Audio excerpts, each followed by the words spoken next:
Hello दोस्तों।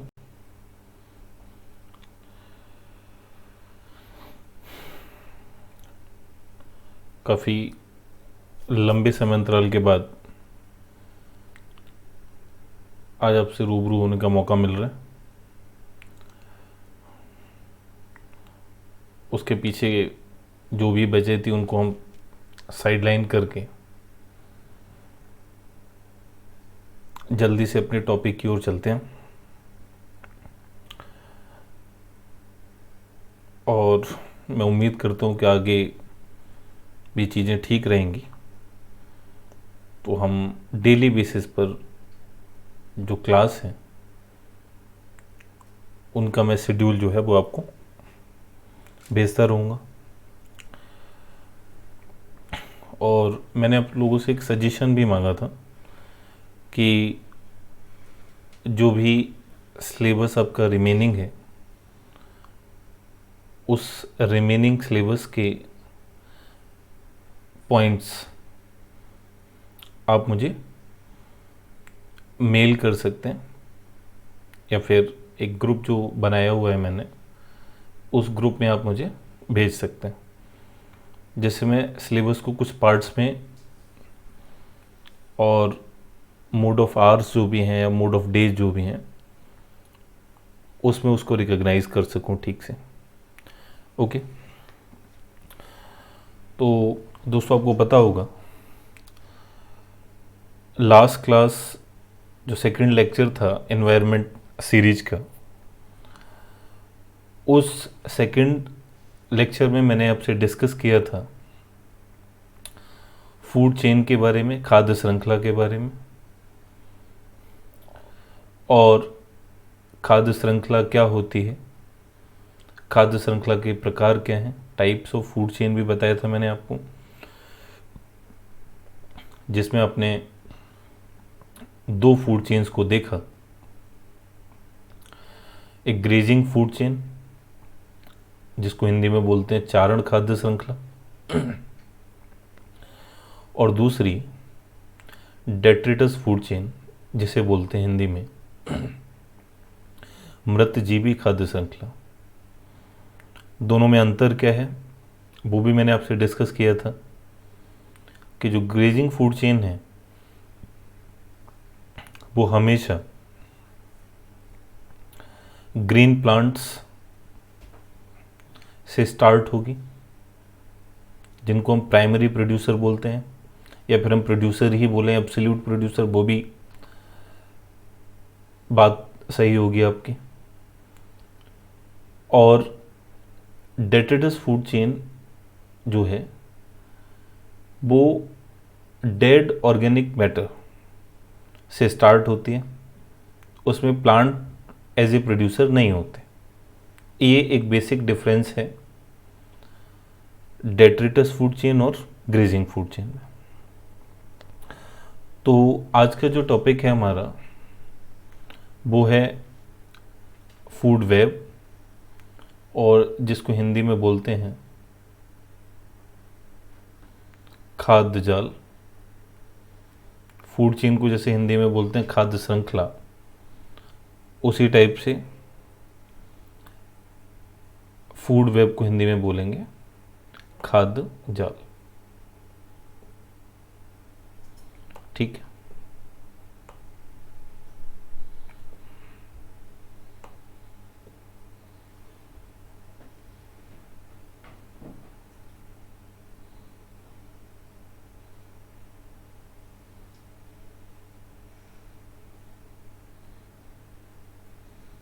एक चलिए फिर, जैसे फूड चेन के बारे में, खाद्य श्रृंखला के बारे में मैंने आपको बताया था कि खाद्य श्रृंखला किसी भी पर्टिकुलर इकोसिस्टम में, पारितंत्र में फूड या एनर्जी के केवल एक पार्ट को शो करती है। एक पार्ट को शो करने का मतलब है फूड चेन में जो आपको निर्भरता दिखेगी, डिपेंडेंसी दिखेगी, वो डिपेंडेंसी बेस्ड होगी एक पर्टिकुलर, या फिर हम बोलें एक लीनियर ऑर्गेनिज्म के बीच में। लेकिन जब हम फूड वेब की बात करते हैं तो फूड वेब किसी भी पर्टिकुलर इकोसिस्टम में कितने पॉसिबल ट्रांसफर्स हो सकते हैं एनर्जी के या न्यूट्रिएंट्स के, उनको शो करता है फूड वेब। लाइक अगर मैं आपसे बोलूं कि ग्रीन प्लांट्स पर डिपेंडेंसी है गोट की, तो वही डिपेंडेंसी ग्रीन प्लांट्स की रैबिट की, वही डिपेंडेंसी ग्रीन प्लांट्स की किसकी ओर, माउस की ओर। तो मतलब क्या हुआ कि आपने देखा था कि फूड चेन में ऐसा नहीं है कि एक ही पर्टिकुलर प्रोड्यूसर पर 3 से 4 ऑर्गेनिज्म हो, वहाँ पर तो एक ही लीनियर चलता है। वहाँ पे मतलब एक प्रोड्यूसर की बात होगी, एक कंज्यूमर की बात होगी और आगे and so on. But food web में आप क्या देख रहे हैं कि प्रोड्यूसर एक है, बट जो डिपेंडेंसी है वो डिपेंडेंसी कई सारे ऑर्गेनिज्म की है, किसके ऊपर, प्रोड्यूसर के ऊपर। अब हम अगर कंज्यूमर्स की भी बात करें तो कंज्यूमर्स में भी आप रैबिट को देखो तो रैबिट ऐसा नहीं है कि वाइल्ड कैट पर ही रैबिट की डिपेंडेंसी है, नहीं, रैबिट की डिपेंडेंसी जैकॉल पर भी हो सकती है। एक और टर्म से आप समझो, माउस की डिपेंडेंसी आउल की ओर शो कर रही है, बट इसी माउस की डिपेंडेंसी स्नेक पर भी हो सकती है। ठीक है, या फिर अगर हम बात करें तो माउस की डिपेंडेंसी वाइल्ड कैट की ओर भी जा रही है। आप एरो को देखो ध्यान से, तो ये एरो आपको एक डायरेक्शन में नहीं मिलेंगे, ये वेरियस डायरेक्शन में आपको मिलेंगे, क्योंकि यहां पर खाद्य जाल क्या कहता है, खाद्य जाल किसी भी पारितंत्र में जितने भी ऑर्गेनिज्म हैं उन जीवधारियों के लिए ऊर्जा के या पोषक तत्वों के कितने संभावित स्थानांतरण हो सकते हैं, कितने पॉसिबल ट्रांसफर्स हो सकते हैं, उन सारे पॉसिबल ट्रांसफर्स को इंटीग्रल फॉर्म में अगर मैं देखूं तो आप उसको क्या बोलोगे, खाद्य जाल बोलोगे। दूसरी बात अगर मैं आपको बताऊं, खाद्य जाल में अगर मैं आपको एक ही सेंटेंस में इसको डिफाइन करूं तो आप ये भी बोल सकते हो कि खाद्य जाल कई सारी खाद्य श्रृंखलाओं का कॉम्बिनेशन, मतलब फूड वेब में डिफरेंट फूड चेन को कंबाइन किया जा सकता है। कैसे, जैसे आप देखो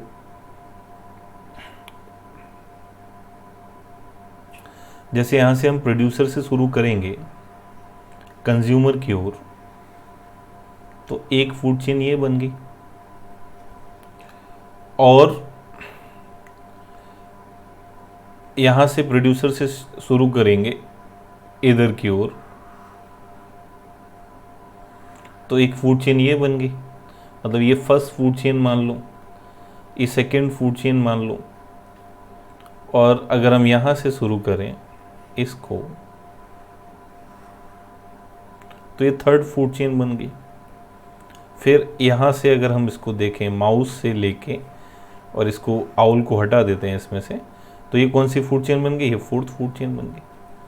तो यहाँ पर क्या देख रहे हो आप, यहाँ पर ये देख रहे हो कि ऑर्गेनिज्म के बीच किसको लेके, एनर्जी या न्यूट्रिएंट्स को लेके कोई एब्सोल्यूट आइडेंटिफिकेशन नहीं है।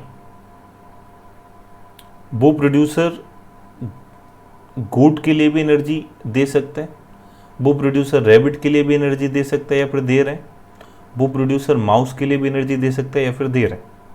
एज ऑल सी आगे बढ़ेंगे। अगर इसकी प्रॉपर डेफिनेशन की ओर मैं जाऊं तो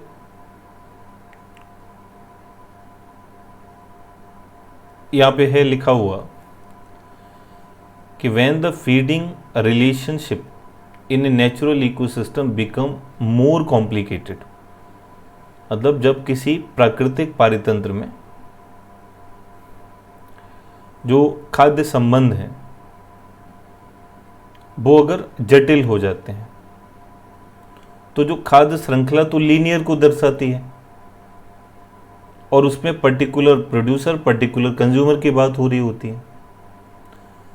तो जब हम मतलब एक ही प्रोड्यूसर पर कई सारे कंज्यूमर्स की जब डिपेंडेंसी हो जाए, ये एक कंज्यूमर पर कई सारे और कंज्यूमर्स की डिपेंडेंसी हो जाए, तो हम ये बोल सकते हैं कि कई सारी फूड चेन्स जो हैं वो आपस में क्या हो गई, कनेक्ट हो गई। और इन आपस में कनेक्टेड फूड चेन्स को कंबाइंडली अगर मैं बोलूं तो कंबाइंडली मैं बोल सकता हूं कि ये सारी के सारी फूड चेन्स जो हैं, इंटरकनेक्टेड फूड चेन्स जो हैं, जो किसी भी पर्टिकुलर इकोसिस्टम में सारे पॉसिबल ट्रांसफर्स एनर्जी या न्यूट्रिएंट्स के उसको दर्शा रही हैं, वो क्या है, खाद्य जाल। ठीक है, या फिर such complicated food chain is called food web, we can say that. और ठीक से इसको समझते हैं, energy is pass through the system in food chains and food webs. आपको पता ही है कि चाहे फूड चेन हो या फूड वेब हो, एनर्जी क्या होगी, ट्रांसफर होगी। किससे, एक ऑर्गेनिज्म से दूसरे ऑर्गेनिज्म में, किधर की ओर, प्रोड्यूसर से कंज्यूमर की ओर। ऑलवेज ये आपको हमेशा याद ही रखना है कि ऊर्जा का स्थानांतरण हमेशा उत्पादक से उपभोक्ता की ओर होता है। और जब उत्पादक से उपभोक्ता की ओर है, मतलब अगर मैं ये बोलूं कि अगर प्रोड्यूसर से कंज्यूमर की ओर है, तो प्रोड्यूसर से कंज्यूमर की ओर होने का सबसे बेहतर जो टर्म है वो आप समझ सकते हो कि जब उत्पादक से उपभोक्ता की ओर ऊर्जा का स्थानांतरण हो रहा है, तो इसका सीधा सीधा मतलब ये है कि ऊर्जा का स्थानांतरण एक ही दिशा में होगा। जैसे आप इस फिगर को देखो तो क्या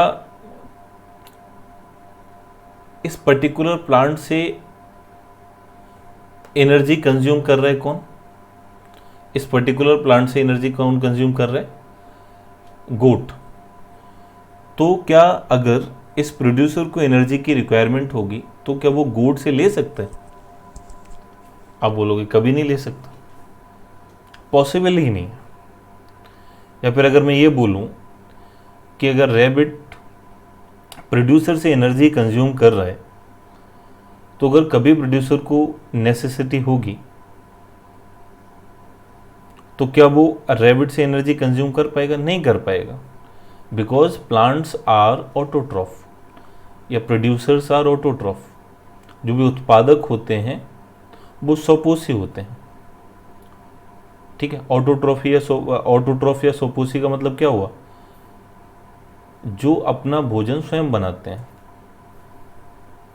अब प्लांट्स के बारे में आपको पता ही है कि प्लांट्स फोटोसिंथेसिस प्रकाश संश्लेषण के द्वारा अपना भोजन बनाते हैं in the presence of sunlight, water and carbon dioxide.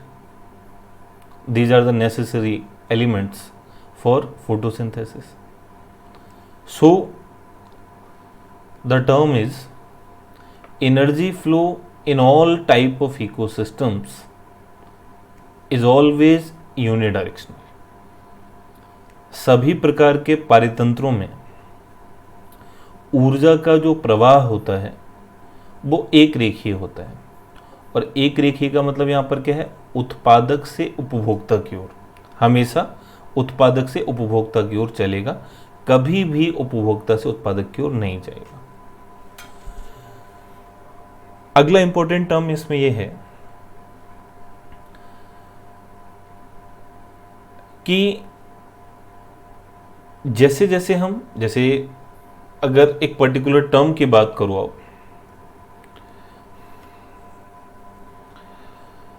आप प्रोड्यूसर से स्टार्ट करोगे, प्रोड्यूसर के बाद जाओगे कंज्यूमर पर, फिर सेकेंडरी कंज्यूमर, फिर टर्सरी कंज्यूमर, मतलब उत्पादक, फिर प्राथमिक उपभोक्ता, फिर द्वितीयक उपभोक्ता, फिर तृतीयक उपभोक्ता।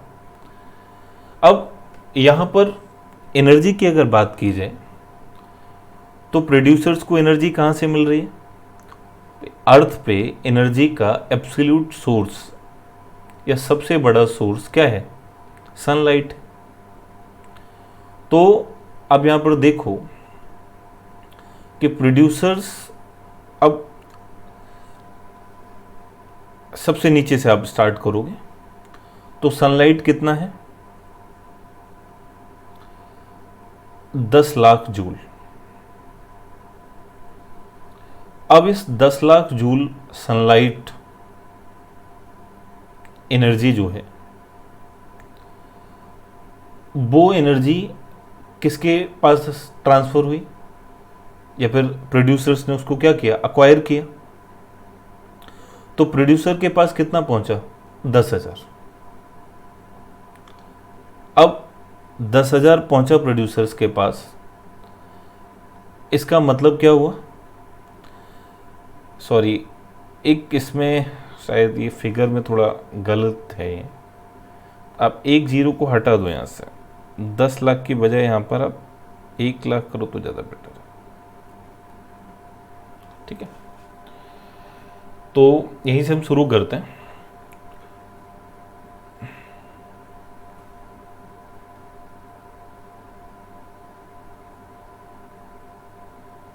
ठीक है, यहां से शुरू करो।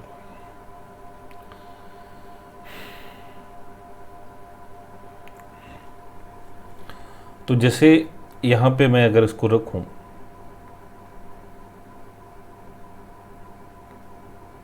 ये हो गया होगा कि सनलाइट, या फिर अगर हम सोलर एनर्जी की बात करें तो वो 1 लाख जूल है, और उससे प्रोड्यूसर्स को कितना एनर्जी मिला? 10,000।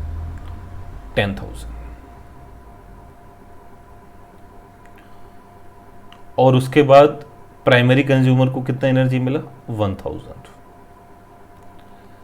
उसके बाद सेकेंडरी कंज्यूमर को कितना मिला? 100। उसके बाद टर्सरी को कितना मिला? 10। ठीक है, आगे आने वाले को कितना मिलेगा अगर आगे आएगा क्वार्टरनरी में? तो ये हो जाएगा 0.1। तो यहाँ पर आप एक सीक्वेंस देख रहे होंगे, वो सीक्वेंस ये है कि जैसे जैसे हम सक्सेसिव फॉर्म में जा रहे हैं, सक्सेसिव फॉर्म का मतलब है यहाँ पे कि जैसे जैसे हम ट्रॉफिक लेवल में ऊपर की ओर चढ़ रहे हैं, वैसे वैसे एनर्जी जो है वो क्या होती जा रही है? ऊर्जा कम होती जा रही है। और इस सीक्वेंस में भी क्या है? सिमिलरिटी है। और वो सिमिलरिटी क्या है? वो सिमिलरिटी है कि आप किसी भी पर्टिकुलर ट्रॉफिक लेवल पर अगर देखोगे तो हर ट्रॉफिक लेवल पर 10% एनर्जी क्या हो रही है? घटती जा रही है। 1 लाख, उसका 10% घट गया, 10,000 उसका 10% घट गया, 1,000 उसका 10%, 100 का 10%, 10 का 10%, 0.1। मतलब ये क्या हो रहा है? एक यहाँ पर एक पर्टिकुलर आपको पैटर्न देखने को मिल रहा है कि प्रत्येक पोषण स्तर पर ऊर्जा की मात्रा उससे अगले वाले पोषण स्तर की तुलना में 10% ज़्यादा है, और जो अगला वाला पोषण स्तर है उसके पास 10% क्या है? कम है। ठीक है, और इस नियम को कहते हैं हम 10% लॉ ऑफ एनर्जी ट्रांसफर, ऊर्जा स्थानांतरण का 10% का नियम। अब इस नियम के बारे में बात कर लेते हैं कि ऊर्जा स्थानांतरण का 10% का नियम क्या है।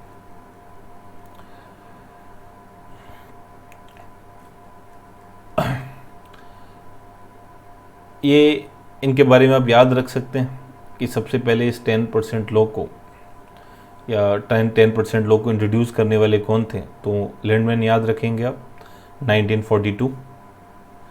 और क्या है इस लॉ में, जैसे मैंने आपको बताया कि during the transfer of energy from organic food from one trophic level to the next trophic level, मतलब जो एनर्जी का ट्रांसफर है एक पोषण स्तर से दूसरे पोषण स्तर की ओर या अगले पोषण स्तर की ओर, उस पोषण स्तर में, जैसे अगर हम 1 by 1 देखें तो जैसे ये फर्स्ट लेवल, ये सेकंड लेवल है, ये मान लो थर्ड लेवल है, तो यहाँ पर हो क्या रहा है, यहाँ पर हो ये रहा है कि इसके पास जो भी एनर्जी है ये इस एनर्जी का क्या करेगा, 10% ही स्टोर करेगा और बाकी ये इसको क्या करेगा, एनर्जी का लॉस हो जाएगा इसको।